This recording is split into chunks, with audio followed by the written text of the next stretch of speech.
Mateja Perpar iz Pravljičnega gozda o zvitem zajcu. Nekoč je živel od sile zvit zajec. Zvit ni bil le po zajčje, ampak tudi po človeško, ker je dolga leta služil pri čarovniku. Vsak večer, ko je imel čarovnik predstavo, je vzel zajca iz njegove kletke in ga vtaknil v svoj cilinder. V cilindru je bilo vroče in smrdelo je po maži za bujnejše lase, s katero si je čarovnik večkrat na dan mazal plešo. Za nameček je bil zajec ob večerih strašno lačen. Kadar je imel predstavo, in to se je zgodilo pogosto, mu je čarovnik zjutraj dal le 2 korenčka, saj je nekoč po obilnem kosilu iz klobuka poleg zajca potegnil tudi prgišče bobkov. Tako je zajec s krulečim trebuhom čepel v cilindru in čakal, da pride na vrsto njegova točka. Čarovnik je predstavo vedno začel zelo dolgo in dolgočasno pesmijo, ker je trdil, da se bodo naslednje točke tako gledalcem zdele bolj zanimive.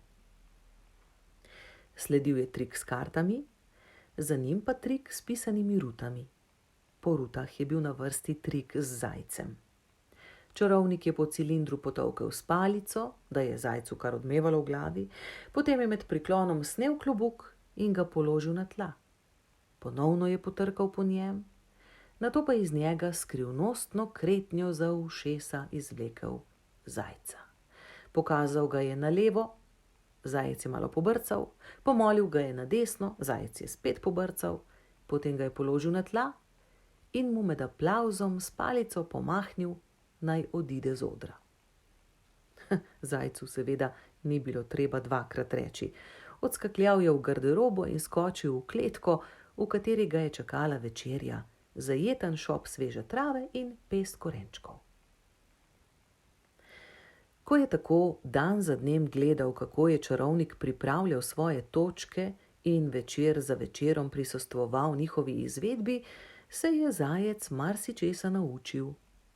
Tace so mu sicer preprečevale, da bi se izuril v rokohitrskih trikih s kartami in tudi frak mu ni najbolje pristajal, toda naučil se je vseh čarobnih besed, kot so abrakadabra in hokus pokus in krščen matiček zaprmej nazaj, kar je čarovnik rekel, kadar se kateri od trikov dolgo ni hotel posrečiti.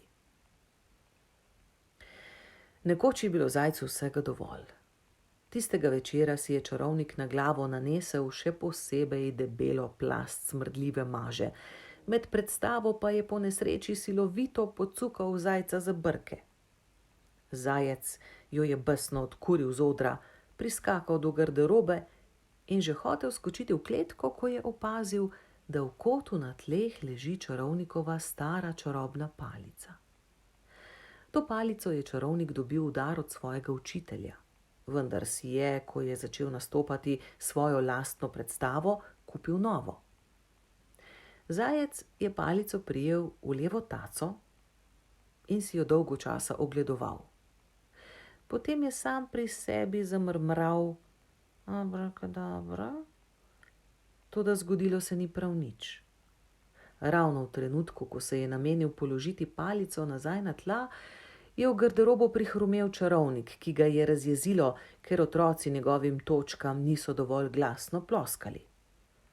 Kaj delaš zunaj, zajec šmentani, kršček matiček zaprmej nazaj, je zavpil, odložil klobuk in zgrabil zajca za ušesa, da bi ga potisnil v kletko. Tedaj je zajec zamahnil s čarobno palico in se dotaknil čarovnika. V garderobi je završal strašen veter, zabučalo je in čarovnika je odneslo v zrak, pri čemer je izpustil zajca in izgubil levi čevelj. Takoj prenehaj, zajec neumni, je kričal izpod stropa. Izpusti palico, ti pravim. Toda zajec ga ni poslušal. Znova je zamahnil s palico in se dotaknil cilindra. Cilinder je 3-krat poskočil, se napel, potem pa posrkal vase bučeči veter in čarovnika. Levi čevelj je padel na tla poleg zajca in v garderobi je zavladala grobna tišina. Zajec je bil brezmejno osupal. Nekaj časa je stal popolnoma pri miru in strmel v čarobno palico, ki jo je stiskal v taci. Potem se je z njo previdno, prav nalahno dotaknil klobuka. Nič. Odložil je palico in pogledal v klobuk. Daleč v notranjosti, kot na koncu dolgega predora, je stal čarovnik, obut samo v desni čevelj in se strašansko razburjal. Njegov glas je bil silno oddaljen in komaj slišen. Zajec je vzel klobuk in ga odnesel v kot. Postavil ga je pod mizico, na kateri je imel čarovnik svoje barve in mažo proti plešavosti. Potem je poskakljal naokrog po sobi, našel debelo staro matematično knjigo, ki jo je čarovnik uporabljal za ravnanje zmečkanih bankovcev, in jo položil na klobuk. Malo je premišljal in na knjigo položil še čarovnikov levi čevelj.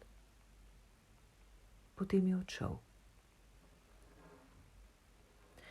V širnem belem svetu se zajcu ni godilo slabo. Ljudje, ki jim dolgočasnega čarovnika ni bilo mar, so kar drli na kup, da bi videli, kako zajec sam sebe pričara iz klobuka. Klobuk seveda ni bil čarovnikov, saj zajec ni hotel tvegati, da bi se čarovnija ponovila.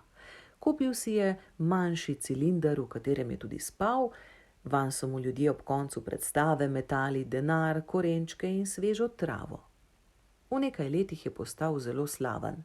Vabili so ga na vse konce sveta, za njegove predstave so stali v neskončnih vrstah, ponj so pošiljali limuzine in ga zasipali z denarjem. Kmalu si je kupil ogromen zajčnik v 3 nadstropjih in najel kuharja, ki mu je korenje pripravljal na 100 različnih načinov. Nekega dne se je zajec v svoji limuzini peljal mimo stavbe, v kateri je pred mnogimi leti nastopal s čarovnikom. Stavba je bila zapuščena in zanemarjena. Zajec se je domislil čarovnika, pomignil je šoferju, naj ustavi, skočil iz avta in stopil skozi vrata. Po temnem in prašnem, s pajčevinami prepredenem hodniku je previdno odšel do odra. Zavese so bile odgrnjene, vendar je bilo očitno, da tu že leta, nemara desetletja, ni nihče nastopal. Zajcu je postalo kar malo tesno pri duši. Šel je naprej in prišel do garderobe. Vrata so zaškripala. Zajec je nekaj časa stal na pragu in mežikal, da so se njegove oči privadile po mraku. Potem je v kotu zagledal mizico z ogledalom.